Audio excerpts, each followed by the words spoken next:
Hi everyone, I'm back. I have a story today about false awakenings during astral projection. So the title of this video is going to be two astral projections in one, and what I mean is that when I thought the first one was over, it wasn't, and I found myself having a second one. Last week I had an astral projection I shared on this channel, and that's what happened. I thought it was over, it wasn't, and so that's why I thought about telling you about this story. This happened back in 2018. I think it might have been the first time I experienced a false awakening. And so that night I went to bed around 11. And before I went to bed, I listened to binaural beats, but for 1 minute. Binaural beats have not worked for me in the past, and I don't think I'm going to attribute this astral projection to the 1 minute of astral beats I listened to before I went to bed. But I did. I listened to, I don't know, a video I saw on YouTube probably. And the thing is, there were bells in the video or the audio of the binaural beats. And back then, my dog used to sleep on my bed with me, and I wanted him to be asleep, and I thought the bell was going to wake him up. So I didn't listen to those beats, and I went to bed. But I did do something different that night that I don't always do, but that helps astral project, is I slept without a pillow. When you do that, it kind of keeps your body alert while you sleep. It's kind of weird to say alert while you sleep, but let's say your body is more inclined to wake up in the middle of the night if it's not in the usual comfortable position that you're used to. So that's what happened. At 1:50, I woke up, and for some reason, I knew I was in the zone. It's not that I was in the vibration stage or anything. I just felt, I think I can get out. And so I tried. I was sleeping on my stomach.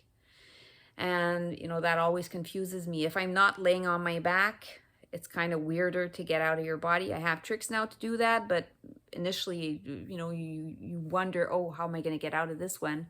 And so that time I kind of did a push-up I pushed myself out of my physical body with a push-up, and it was kind of tough. You could feel that something was working hard to get out, and I did. And then I moved away from the bed.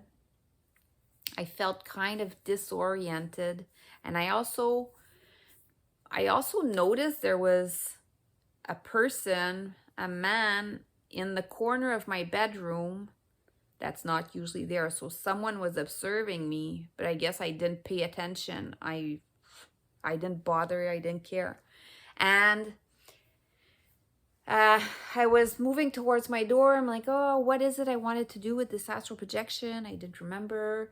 And then, oh yeah, and then I had a dog, right? Monsieur, I talked about him more than once on this video. Monsieur had severe separation anxiety. He also had allergies, like environmental allergies, food allergies, and his first few years in our family was very difficult because it felt like he was always having an issue with something. And so I really wanted to try to learn energy healing in the astral. And so my first patient was going to be my dog, for sure. I wanted to help him so bad. I thought if I could do energy healing in the astral and heal him from all his issues, that would be great. And so I remember that when I got out of my body, when I didn't care about the man standing in the middle of the corner of my room, I'm like, oh yeah, I wanted to try to do energy healing on my dog. I already had a background in Reiki, and so I thought I'm going to see if I can mix Reiki with being in the astral. But he was laying on the ground on the floor in front of my door in my bedroom. And so I just knelt down. I got on all fours there. And I kind of put my hands like this towards him, trying to send healing energy, like the Reiki energy, to him. And not much happened, but there was like a very fine mist of white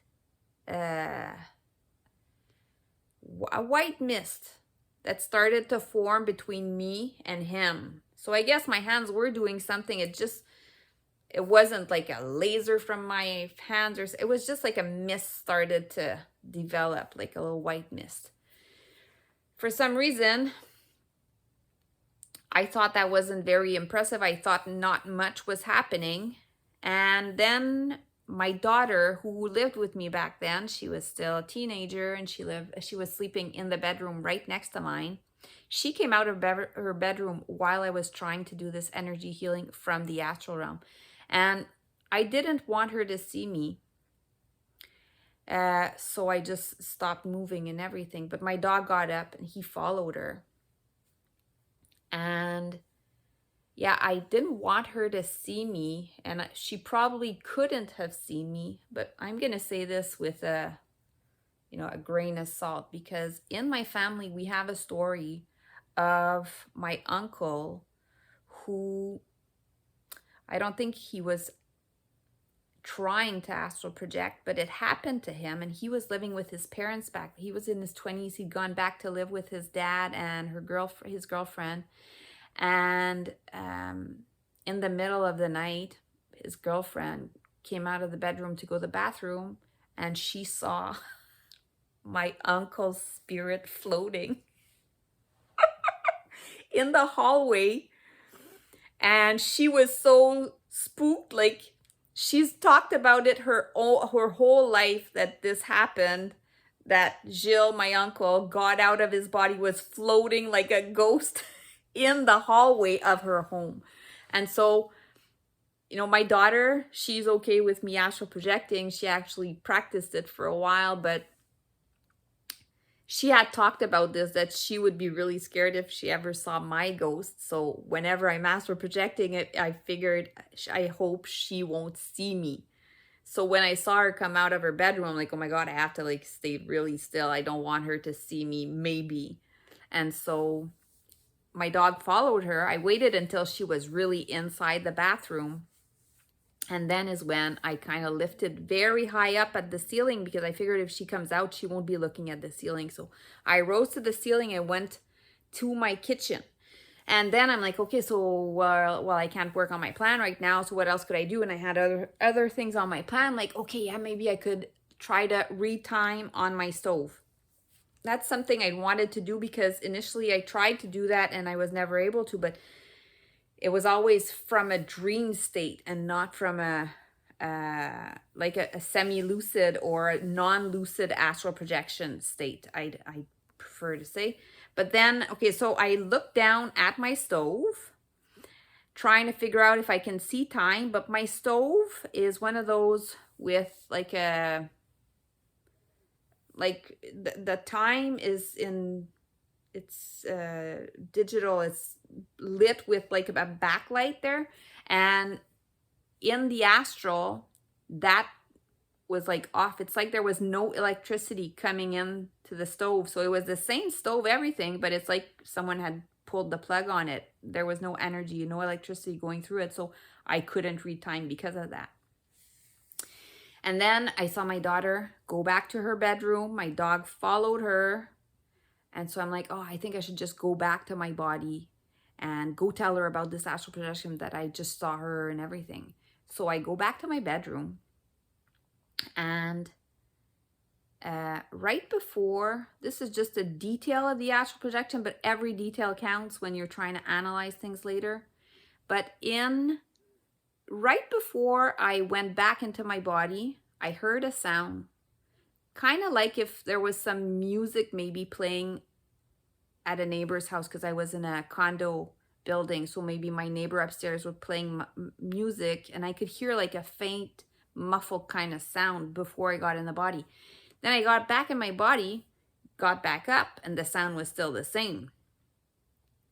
So to me, it's like, oh, mental note, like sounds are the same. Maybe I couldn't see time on my, like there's no electricity in my stove in the astral, but oh, sound is the same. That's what I thought. And so I went to my daughter's bedroom. When I got into her bedroom, I didn't realize that something was not normal. There was a second bed in her bedroom that's not usually there, and she was sitting on that bed. I didn't even care. I'm like, and then she tells me, oh, Mom, I think I just saw a man go past my window. We were in a lower unit and we could see out the window of the people that came in and out. So she said, I think I just saw a man go by my window. And I'm like, oh, I have to tell you, I just had an astral projection. I start to tell her my astral projection and I'm back in my body. So I laughed because I thought I was already back in my body, and I went to see her, and yeah, so I was pulled back to my body, and that was my real uh wake up. So the first one was a false awakening when I went back in my body, when I thought, oh, the sound is the same in the astral and in physical reality. And so that's because I was not back in my body, so there was no change. So yeah, so after that, I don't think I went to tell her again. Uh no, I think that's it. So yeah, so that was my astral projection about false awakenings and how you think you're back in your body, but you're not, and you can still do more. Like sometimes you're gonna think you're back in your body and you're gonna go outside, and then you realize, oh, I can fly, and then you fly, right? And so sometimes you realize you're still in your body when you're not, but that time I didn't even realize I wasn't in my body and I was pulled back. So that's the whole story of that one.